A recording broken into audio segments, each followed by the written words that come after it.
Assalamualaikum warahmatullahi wabarakatuh.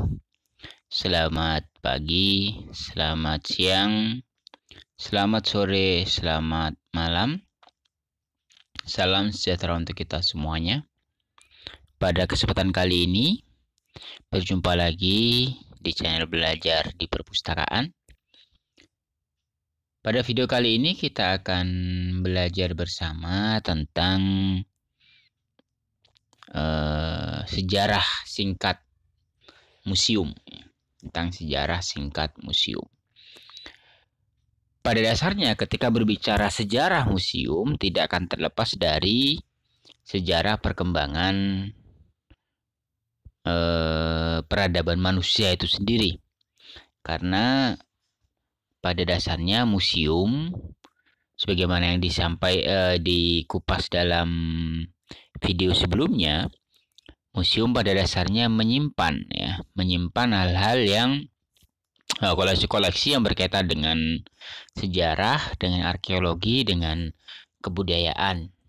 Pada umumnya seperti itu. Meskipun kemudian ada juga beberapa museum yang memang mengkhususkan diri pada ilmu-ilmu pengetahuan tertentu. Ya. Nah, namun jika berbicara museum dalam dunia modern, ya, maka bisa dikatakan Ashmolean Museum merupakan museum yang pertama kali didirikan di dunia, ya, di dunia modern. Ashmolean Museum ini merupakan museum yang berada di Universitas Oxford, yang pertama kali dibuka pada tahun 1683 atau pada abad ke-17, awal-awal abad ke-17. Ya, bukan awal ya, di menjelang akhir abad ke-17. Baru kemudian pada abad ke-18 ya, barulah kemudian pada abad ke-18 era museum nasional di berbagai wilayah di belahan dunia ya, baru kemudian bermunculan. Seperti misalnya ada British Museum yang berdiri pada tahun 1753 ya. Kemudian ada Museum Louvre di Paris ya, yang berdiri pada tahun 1793. Kemudian ada juga di Amerika ya, ada yang namanya Smithsonian Institution ya, yang dibangun pada 1855 dan seterusnya. Ya, kemudian pada abad ke-19 mulai banyak bermunculan museum-museum ya, museum-museum di berbagai wilayah belahan dunia. Lalu bagaimana perkembangan museum di Indonesia ya? Bagaimana perkembangan museum di Indonesia? Perkembangan museum di Indonesia hampir sama seperti perkembangan museum di berbagai wilayah yang lain, baru mulai menggeliat ya pada abad-abad ke-18 ya. Pada abad ke-18.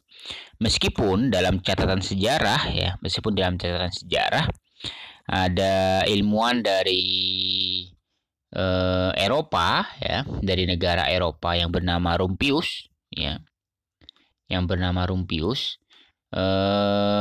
Rumpius ini merupakan salah satu ilmuwan yang suka sekali dengan alam ya, dengan alam. Dia berasal dari Jerman. Dia mengkoleksi berbagai macam tumbuhan, termasuk juga hewan-hewan dan yang berasal dari Indonesia ya, terutama di wilayah yang tempat tinggalnya sana yang berada di wilayah di daerah Ambon ya, yang berada di daerah Ambon, yang kemudian menjadi bisa dikatakan menjadi cikal bakal museum tertua di Indonesia. Namun sayangnya museum peninggalan Rumpius ini tidak bisa sudah kehilangan jejak ya karena adanya gempa bumi di sana pada tahun 1674 dan juga adanya kebakaran hebat yang terjadi pada 1687 sehingga museum yang berisi gambar tentang tumbuhan, naskah tulisan-tulisan tentang kerang dan lain sebagainya ini tidak bisa ditemukan lagi jejaknya. Ya, artinya sisa-sisanya sudah tidak ada lagi. Kemudian pada 24 April 1778 atau pada abad ke-18 ya, Belanda pada waktu itu yang menguasai Indonesia membentuk yang namanya Batavia Genootschap van Kunsten en Wetenschappen atau semacam lembaga kebudayaan yang bersifat independen. Nah, lembaga inilah yang kemudian menjadi cikal bakal ya, yang menjadi cikal bakal bagi Museum Nasional Indonesia. Ya, menjadi Museum Nasional Indonesia. Kemudian pada tahun 1962 ya,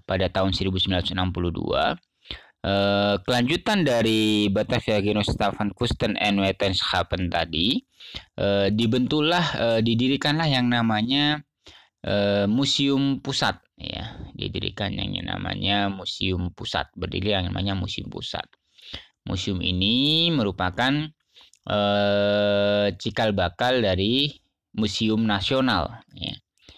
Baru kemudian sesuai dengan surat keputusan Menteri Pendidikan dan Kebudayaan nomor 92 tahun 1979 ya, yang tertanggal 28 Mei 1979, Museum Pusat berganti ya, ditingkatkan statusnya menjadi Museum Nasional ya, menjadi Museum Nasional.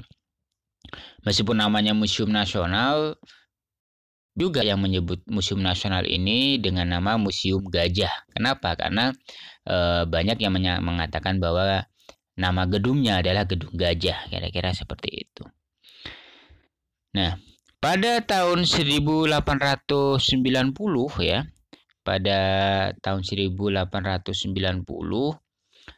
di wilayah Jawa Tengah ya, atas prakarsa Pakubuwono ke-9 ya, didirikanlah Museum Radia Pustaka, bukan radio tapi Radia Pustaka ya, yaitu pada tahun 1890 di Surakarta. Museum ini sampai sekarang masih banyak berdiri, namun sayangnya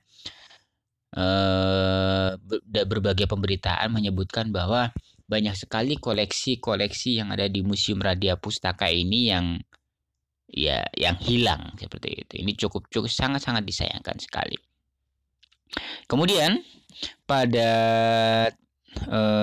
tahun 1894 ya, di daerah Bogor didirikan Museum Zoologi ya, yang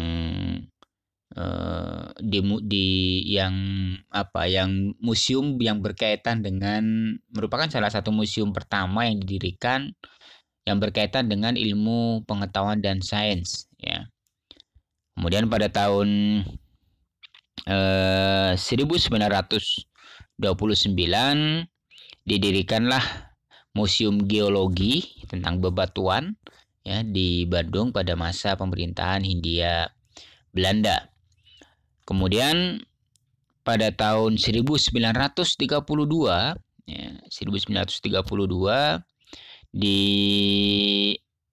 didirikan Museum Bali ya. Museum Bali yang diprakarsai oleh Dr. Kroon dan didukung oleh para raja dan bangsawan Bali pada waktu itu. Kemudian pada tahun 1935 ya, di Jogja dibangun Museum Sono Budoyo. Ya, Museum Sono Budoyo.